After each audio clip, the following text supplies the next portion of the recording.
Hello students, welcome to my channel NCERT Science with SP. How are you all? I think you all are fine. So today I am going to discuss about the kingdom Monera. In the previous video we have done the 5 kingdom system of classification which was given by R.H. Whittaker. So what he did, he divided the living organism into 5 subcategories or into 5 kingdoms that are kingdom Monera, Protista, Fungi, Plantae and Animalia. After that, Carl Booth has given the 6th kingdom of classification and he divided the kingdom Monera into further subcategories that are Archaebacteria and Eubacteria. We will discuss them later. So first, kingdom Monera. Okay, we are going to discuss about the kingdom Monera today. So first characteristics is bacteria are the sole members of kingdom Monera. So kingdom Monera में आपको सिर्फ soul bacteria ही देखने को मिलेंगे, इसलिए इसको sole member of kingdom Monera कहा जाता है. Bacteria are cosmopolitan and abundant. It means that you can find bacteria everywhere. Bacteria can present in air, bacteria can present in water, even they can present on your body surface and inside of your body as well. Bacteria कहीं पे भी हो सकते हैं, आपकी body के अंदर भी हो सकते हैं. ओके, तो आपकी बॉडी के अंदर ये एज अ पैरासाइट रहते हैं और आपकी बॉडी के सरफेस के ऊपर भी रह सकते हैं. इवन आप अपने हाथ में सॉइल लेते हो तो सॉइल के अंदर भी आपको बहुत सारे बैक्टीरिया मिलेंगे. तो बैक्टीरिया जो होते हैं वो हर जगह पाए जाते हैं, इसलिए इनको कॉस्मोपॉलिटन बोला जाता है. Okay, they can live in extreme conditions. Extreme conditions like high temperature condition, high acidic conditions, high salty conditions, high pressure conditions. Okay, तो बैक्टीरिया जो है वो हाई एसिडिक कंडीशंस में भी रह सकते हैं जहाँ पर बहुत टेम्परेचर हाई रहता है. जैसे हॉट स्प्रिंग्स होते हैं वहाँ पर टेम्परेचर बहुत हाई रहता है, तो वहाँ पे भी वो रह सकते हैं. हाई प्रेशर कंडीशन, ठीक है, डीप ओशियंस में जैसे बैक्टीरिया रहते हैं तो वो हाई प्रेशर कंडीशन में भी रह सकते हैं. तो ये एक्सट्रीम कंडीशंस में खुद को सरवाइव कर लेते हैं, इसलिए इनको एक्सट्रीमोफाइल्स भी कहा जाता है. नेक्स्ट है shape. According to shape bacteria are divided into 4 categories. Spherical shape bacteria are known as coccus, rod shape bacteria are known as bacillus, spiral shape bacteria are known as spirillum and coma shaped bacteria are known as vibrio. Okay, so if this spherical shaped bacteria is present in a single, so we call it monococcus. अगर दो होंगे तो डायकोकस या diplococcus, और अगर ये chain में present हो गए then we will call them streptococcus. Next है complexity. If you see the bacteria its structure is very simple. अगर आप बैक्टीरिया के स्ट्रक्चर को देखोगे तो ये बहुत सिंपल है. ओके, इसमें न्यूक्लियाइड होता है, ओके, प्लाज्मिड होता है, तो बहुत सिंपल स्ट्रक्चर है. लेकिन अगर आप इसकी मेटाबॉलिक फंक्शनिंग के बारे में बात करोगे तो इसकी मेटाबॉलिक फंक्शनिंग जो होती है बहुत कॉम्प्लेक्स होती है.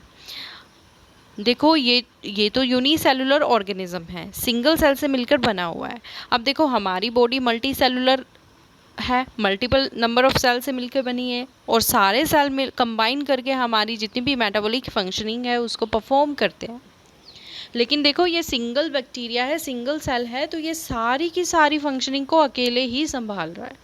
ओके, तो इसमें क्या है, इसका जो स्ट्रक्चर है वो सिंपल है, लेकिन इसकी जो मेटाबॉलिक फंक्शनिंग है, बॉडी के अंदर की जो मेटाबॉलिक फंक्शनिंग है, that is very complex. Next is nutrition. देखो मेजॉरिटी ऑफ बैक्टीरिया जो है वो हिट्रोट्रॉफिक होते हैं. Okay, they can be autotrophic, they can be phototrophic, they can be chemoautotrophic. लेकिन ये बहुत कम होते हैं जो ऑटोट्रॉफिक होते हैं, जैसे ब्लू ग्रीन एल्गी हो गया, साइनोबैक्टीरिया हो गया, तो ये बहुत कम बैक्टीरिया होते हैं. लेकिन मेजॉरिटी ऑफ बैक्टीरिया जो होती है वो हिट्रोट्रॉफिक ही होती है. ओके, तो ये आपको याद रखना है। अगर आपको एग्ज़ाम में ऑप्शन दिए हुए हैं, अगर आपको सारे ऑप्शन दिए हैं लेकिन उनमें हिट्रोट्रॉफिक दिया है, तो आपने हिट्रोट्रॉफिक पे ही टिक करना है, क्योंकि मेजॉरिटी बैक्टीरिया की हिट्रोट्रॉफिक ही होती है। ओके, नाउ मैंने आपको बताया कि कार्ल बूज ने जो मोनेरा किंगडम है उसको फर्दर 2 सब कैटेगरी में डिवाइड कर दिया था, आर्की बैक्टीरिया और यू बैक्टीरिया। तो आज की वीडियो में हम आर्की बैक्टीरिया को डिस्कस करने वाले हैं। As the name suggest, archae means ancient. Okay, so we call these bacteria ancient bacteria and primitive bacteria, क्योंकि ये बहुत पुराने बैक्टीरिया है, इसलिए इनको हम लिविंग फॉसिल्स भी कहते हैं। लिविंग फॉसिल्स क्यों कहते हैं? क्योंकि ये हार्श कंडीशंस में खुद को सरवाइव कर लेते हैं, और ये पता नहीं कितने टाइम पुराने हैं और ये अभी तक एग्जिस्ट करते हैं। ओके, तो ये कब से सरवाइव करते आ रहे हैं? ओवर द टाइम जैसे जैसे बीत रहा है, इनमें कोई फ़र्क नहीं आया, ये एक्सटिंक्ट नहीं हुए हैं। कितने एनिमल्स हमारे एक्सटिंक्ट हो चुके हैं, कितनी स्पीसीज़ एक्सटिंक्ट हो चुकी हैं, लेकिन ये जो बैक्टीरिया हैं ये बहुत प्रिमिटिव हैं। ओके, क्योंकि इन्होंने अपने आप को अडेप्ट कर लिया है, ये हाई एक्सट्रीम कंडीशंस में भी खुद को सरवाइव कर सकते हैं, इसलिए इनको लिविंग फॉसिल्स भी कहा जाता है। Okay, they can live in extreme condition, जैसे मैंने आपको पहले भी बताया कि हाई एसिडिक कंडीशंस हो, हाई प्रेशर कंडीशंस हो, हाई टेम्परेचर कंडीशन हो, they can live in extreme condition, they love to live in extreme conditions. Okay, that is why they are known as extremophiles. Different nature of cell wall. अब देखो, ये जो archae bacteria होता है इसकी cell wall का nature different होता है यू बैक्टीरिया से। ओके, और इसी नेचर की वजह से ये बैक्टीरिया अपने आप को सरवाइव कर लेते हैं किसी भी हार्श कंडीशन में। ओके, तो ये सेल वॉल की नेचर की वजह से ये इनको एडवांटेज है कि ये अपने आप को किसी भी कंडीशन में सरवाइव कर लेते हैं। अब इसकी जो सेल वॉल बनी होती है वो होती है पेप्टाइडोग्लाइकन की। पेप्टाइडोग्लाइकन क्या है? Peptidoglycan is made up of 2 monomer units, नाम एंड नाक. Okay, one is NAM and other is NAC. NAM is an acetyl murmuric acid and acetyl glucosamine. Okay, तो देखो ये जो पेप्टाइड है ये पार्ट किससे बना हुआ है?